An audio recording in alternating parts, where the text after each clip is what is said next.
We're going to start with one of the most famous philosophical anecdotes, the encounter between Alexander the Great and Diogenes of Sinope. When the king of Macedon arrived in Corinth, many statesmen and philosophers came to offer their congratulations. Expecting that Diogenes, whom he admired for his philosophical insights, would do the same, Alexander was surprised when the philosopher took no notice of his presence. Curious, Alexander went to see Diogenes in person and found him lounging in his barrel, basking in the sun, surrounded by his dogs. The monarch greeted him and asked if there was anything he wanted. "Yes," Diogenes replied. "Stand a little out of my sun." It is said that Alexander was so struck by this response and so admired the audacity and self-sufficiency of the man, who was not intimidated by the most powerful man of the time, that he turned to his followers, who were laughing and mocking Diogenes, and remarked, "But truly, if I were not Alexander, I wish I were Diogenes." I'm bringing leaf by leaf small doses of reflections that will take you to the roots of philosophy. This will make you think better and reflect on ordinary things in your life, the first step to thrive and live a life worth living. Today we are going to visit Seneca on the tranquility of mind regarding unlimited success.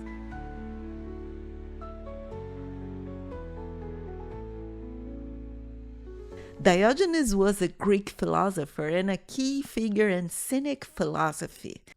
The Cynics believed that live with reason meant living in harmony with nature, unburdened by societal conventions and material excess. For them, such a life was the only life worth living. Diogenes was known for his unconventional lifestyle and rejection of traditional social and political norms. He made a virtue of poverty, living as a beggar on the streets, sleeping in a tub, and keeping dogs as his companions.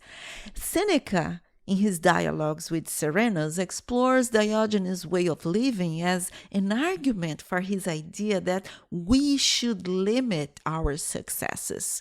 Fortunes are the greatest source of human sorrow. For if you compare all the other ills from which we suffer, that sicknesses, fear, longings, and endurance of pains and labors, with the evils which our money brings, the person will far outweigh the other. Diogenes, that high-souled man, saw this and made it impossible for anything to be snatched from him. However, Seneca also believed that we should avoid stagnating in poverty. In this sense, his point was about the dangers of unchecked ambition for wealth. Wealth does not guarantee happiness. In fact, excessive possessions can often be the very source of one's lack of peace of mind. Imagine this: you progress in your career, become a successful professional, and purchase your first property. The thrill is undeniable. You find yourself furnishing it, decorating it, securing it, insuring it, maintaining it, and paying taxes on it. Next, you buy a car. Now you have insurance, full costs, maintenance, tolls, and taxes, more taxes to worry about.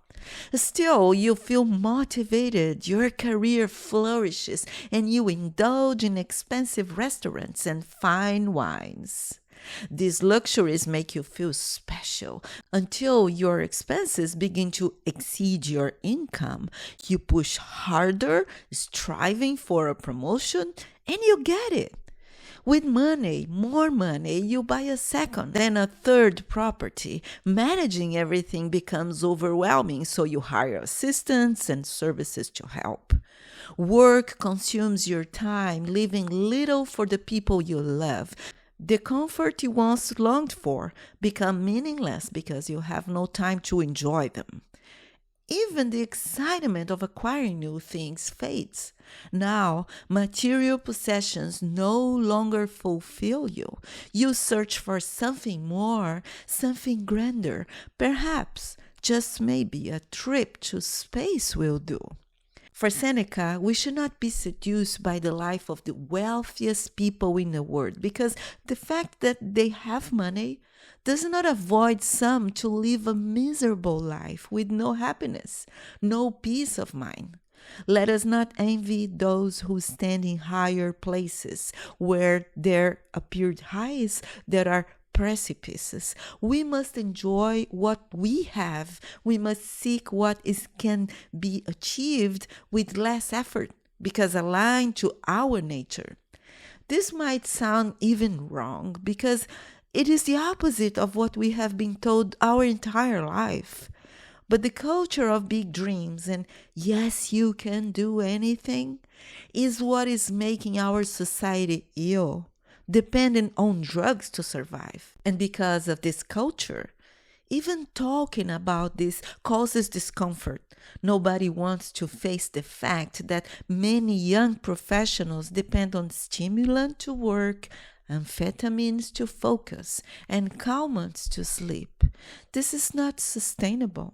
The limits of human body have been pushed too hard, and this is not affecting only the individual health, but also the quality of work and the security for those services that are sensitive. Nothing can free us from this mental wavering so effectively as always to establish some limit to advancement and not leave to fortune the decision of when it shall end, but half of our own accord far short of the limit that the examples of others urge. Here's what we should seek according to Seneca. Learn to increase our self-control, to restrain luxury, to moderate ambition, to soften anger, to view poverty with unprejudiced eyes, to cultivate frugality, even if society looks down on it. Address basic needs with simple, inexpensive solutions. Restrain restless ambition and obsessive future planning. To seek our riches from ourselves rather than from fortune. Only those who seek to break free, embracing self-awareness and reflection, can escape the trap of limitless ambition and build a life of true freedom, success, and comfort balanced with prudence. As for Diogenes, we don't have to live like him, but his philosophy holds wisdom, something even Alexander the Great recognized. If you see value in this free content, consider subscribing to support this channel so I can keep bringing you leaves of knowledge that will drive you to the roots of wisdom.